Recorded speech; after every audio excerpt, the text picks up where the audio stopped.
जैसे आकाश से टूटी हुई बिजली रेगिस्तान में पड़े हुए पत्थर को विदीर्ण करके मीठे पानी का झरना बहा देती है, उसी प्रकार श्रीमन महाप्रभु की अजस्र करुणा कृपा ही इस कली काल के पाषाण के समान कठोर हृदय के ऊपर विद्युत संपात की तरह निपतित हुई और उसके हृदय में जहाँ दूसरे को मारने, हत्या करने और विविध प्रकार के अशास्त्रीय अलौकिक कर्मों में प्रवृत्त होने के लिए प्रेरित करती थी, वहीं महाप्रभु की कृपा से मनुष्य की आंखों से प्रेम का वो झरना बह चला।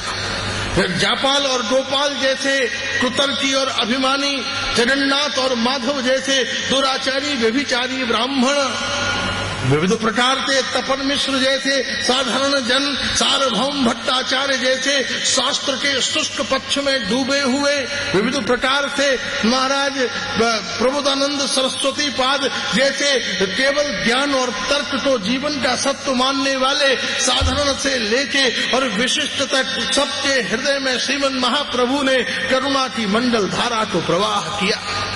जीवन का वास्तविक प्रयोजन बतलाया। केवल 2 बच्चे पैदा करके, एक मकान बनाकर, कुछ वंश चलाकर, विविध प्रकार के सुख भोगों को प्राप्त करने के लिए तो कुत्ते, बिल्ली, गाय, भैंस सभी स्वतंत्र हैं, लेकिन इस मनुष्य योनि की विशिष्टता है कि इनसे ऊपर उठकर, इन सब से मुक्त होकर, इन सब को जीत कर मृत्यु से पूर्व लोग 90-90 साल के लोग कहते हैं, अरे मुझे बड़ी शांति है, ये मरने से पहले मैंने मकान बना दिया, मुझे बड़ी शांति है, मरने से पहले बेटे को गद्दी पर बिठा दिया, मुझे बड़ी शांति है, ये मेरी बड़ी इच्छा थी, मैंने बचपन साइकिल पे गुजारा, मेरा बेटा गाड़ी के ऊपर चलता है, आज मेरी पत्नी के पास हीरे और पन्ने के जवाहरात और गहने हैं, लेकिन चैतन्य चरितामृत दुखी होती है, संत दुखी होते हैं कि तुमने देवताओं जैसे इस मानव देह को कितना क्षुद्र बना लिया। एक मकान बना लेना, एक गाड़ी ले लेना, कुछ पत्थर के टुकड़े जो मिट्टी से ही हीरे और पन्ने के रूप में प्रकट हुए हैं, उन्हें पहन लेना,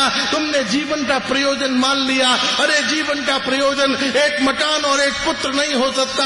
अगर ये बनाकर तुम मरे तो जीवन अधूरा है। हाथी भी मरने से पहले गुफा बना लेता है, चिड़िया भी मरने से पहले घोंसला बना लेती है, सांप भी मरने से पहले बिल बना लेता है। मनुष्य वो नहीं है जो मरने से पहले घर बना ले, अरे मनुष्य वो है जो मरने से पहले बंसी वाले को प्राप्त कर ले,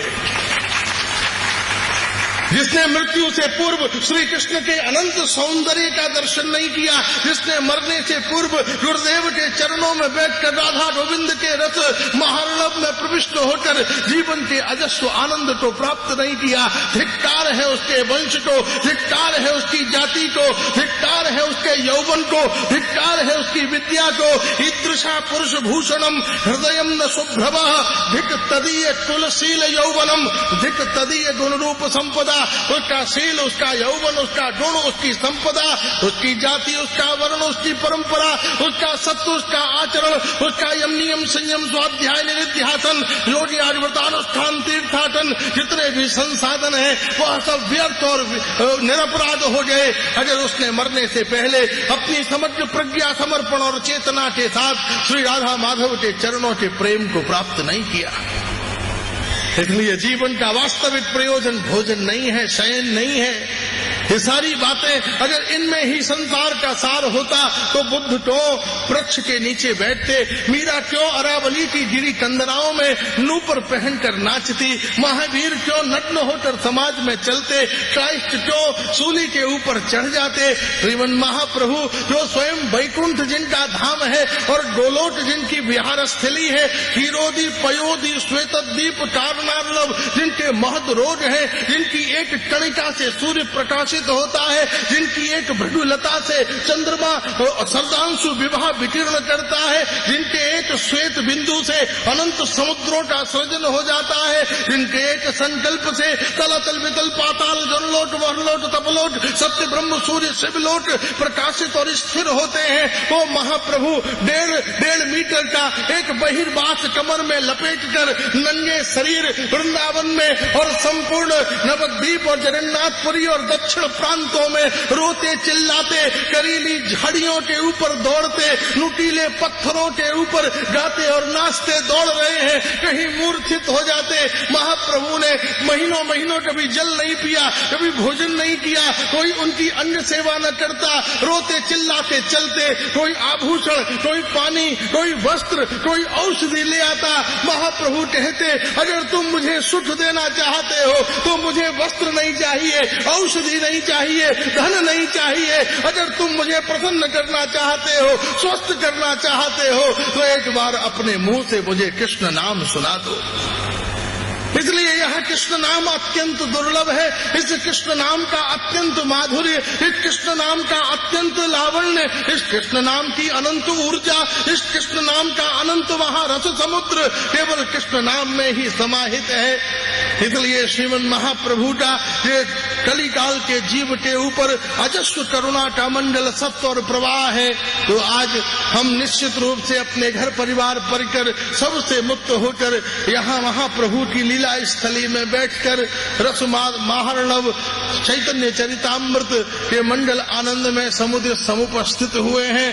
गौर गाथा का गान करना संसार में किसी की सामर्थ्य नहीं है। जहाँ शेष भी नित्यानंद के रूप में अनुरत्य होकर महाप्रभु रस कणिका का आस्वादन करते हैं, जहाँ हलधर बलराम स्वयं श्री कृष्ण लीला के दर्शक हैं, जहाँ स्वयं महाराज सुभद्रा और बलराम जगन्नाथ के आसपास खड़े होकर उनकी रस माधुरी के आस्वादन में घूमते हैं, मैं वहाँ साधारणता बिना पढ़ा लिखा ब्रजवासी गौर गाथा की एक बिंदु के विषय में भी कुछ कहना न मेरी योग्यता न मेरी सामर्थ्य। लेकिन जैसे मैया हाथ पकड़कर गोदी में बिठाकर बच्चे को बहला फुसलाकर उसके भय को दूर करके उसकी जीभ से जैसे अपने पिता अपने पति का नाम बुलवाती है, उसी प्रकार गौर हरि के ही चरणों में आश्रित होकर आज से लेके 16 तारीख पर्यंत उनकी महिमा, उनकी मधुरिमा, उनकी गवेषणा, उनकी धीरुमानता, उनका तेज, उनकी सौम्यता, उनका आनंद, उनके मंडल का रस प्रवाह करना केवल महाप्रभु की कृपा से ही संभव हो सकेगा। और वह कृपा का रस वह ले सकेगा वास्तव में जिसके मन में उत्कंठा होगी। शरबत का आनंद कौन ले सकता है? जिसके पास प्यास हो। रबड़ी का आनंद कौन ले सकता है? जिसके पास भूख हो। ऐसे ही गौर कथा का भी आनंद कौन ले सकता है? जिसके पास राधा गोविंद का विरह हो। आपका लक्ष्य हो केवल भोजन करना, केवल सोना, केवल इधर से उधर घूमना, 4 कुर्सियों पर बैठकर उसने क्या किया, उसमें क्या हुआ, इन सारी बातों से अपने समय को मुक्त कीजिए। महाराज एक एक क्षण कृष्ण भजन में, कृष्ण कथा में, कृष्ण नाम में, कृष्ण रस में हम बिताएं। जैसे अभी महाराज ने कहा कि भाई यहाँ से लखपति होकर लौटे। महाप्रभु स्वयं कहते हैं मुझे वह भक्त अत्यंत प्रिय है जो लक्ष नाम रोज लेता है। आपके पास समय ही समय है। महाराज आप उस समय में से जो भी समय शेष बचे इधर उधर की बातें न करें। केवल कृष्ण नाम, हरे कृष्ण कृष्ण कृष्ण हरे हरे, हरे राम राम राम हरे हरे। इस निद्रा को कह दें कि अब 16 तारीख तक मेरी पलकों का स्पर्श नहीं करना।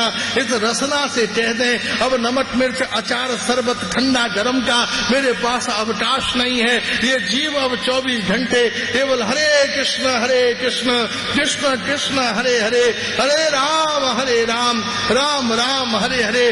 5 घंटा 6 घंटा जो भी आपको स्वास्थ्य के अनुरूप हो थोड़ी सी नींद ले लीजिए। बाकी समय जाग कर अहरनिश केवल हरि नाम, हरे अहरनिश केवल महामंत्र का जप और स्मरण हो। यही इस धाम की सबसे अच्छी सेवा होगी। इस धाम की आपके लिए सबसे बड़ी उपलब्धि होगी। हम वहाँ गए ये खरीद लाए, हम वहाँ गए ये खरीद लाए, हम वहाँ गए ये खरीद लाए। इस नवद्वीप से हम कम से कम लखपति होकर यहाँ से जाएं। हर क्षण भगवान के चिंतन और नाम में हमारा बीते। आज प्रथम दिन था प्रारंभ का, आपने सुना 24 घंटे ट्रेन लेट हो गई, 24 घंटे की जगह 48 घंटे भी हो सकती थी। हर समय का मुहूर्त था और आज यही समय था उसके प्रारंभ होने का।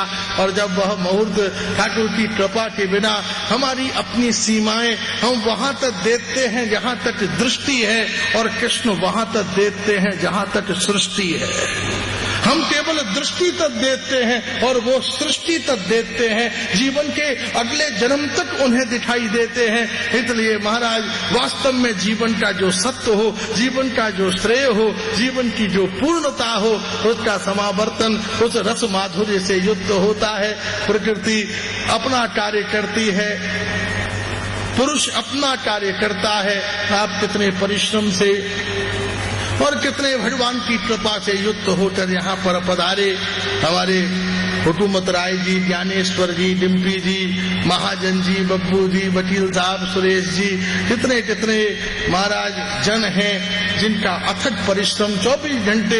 मैं आज सुबह से आया, जान डिम्पी जी के पिताजी ज्ञानेश्वर जी एक सेकंड नहीं बैठ रहे, यहाँ से वहाँ, वहाँ से वहाँ दौड़ रहे हैं। उसे ये देना है, उसे ये करना है, उसे वो करना है।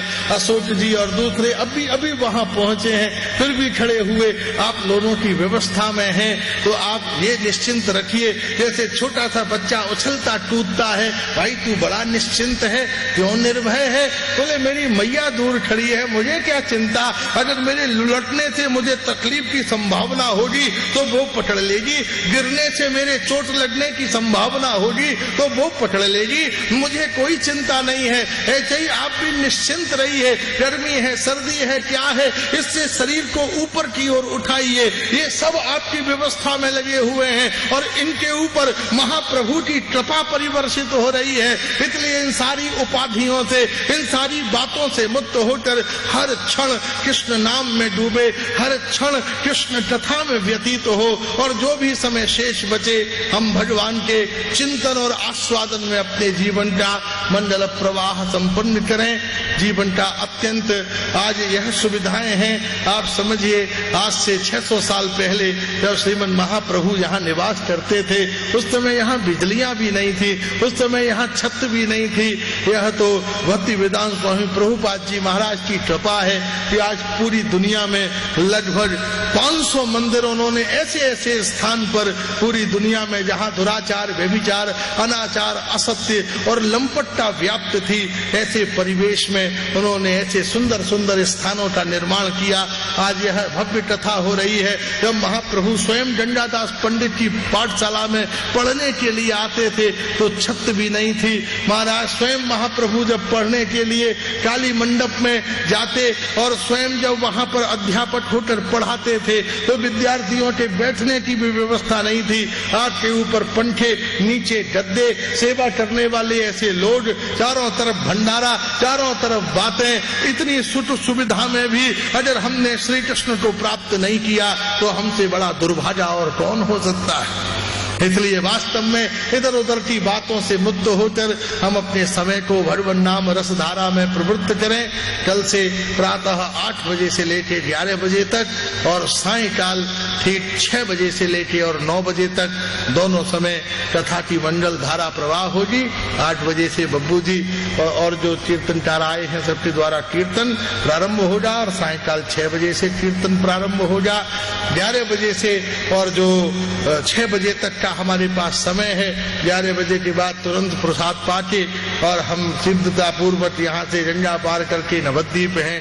यहाँ पर बहुत सारे तीर्थ स्थल हैं। आज विलंब हो गया कल सुबह की कथा के बाद में, तो सारी बातों का विस्तार पूर्वक आपको सूचना मिलेगी।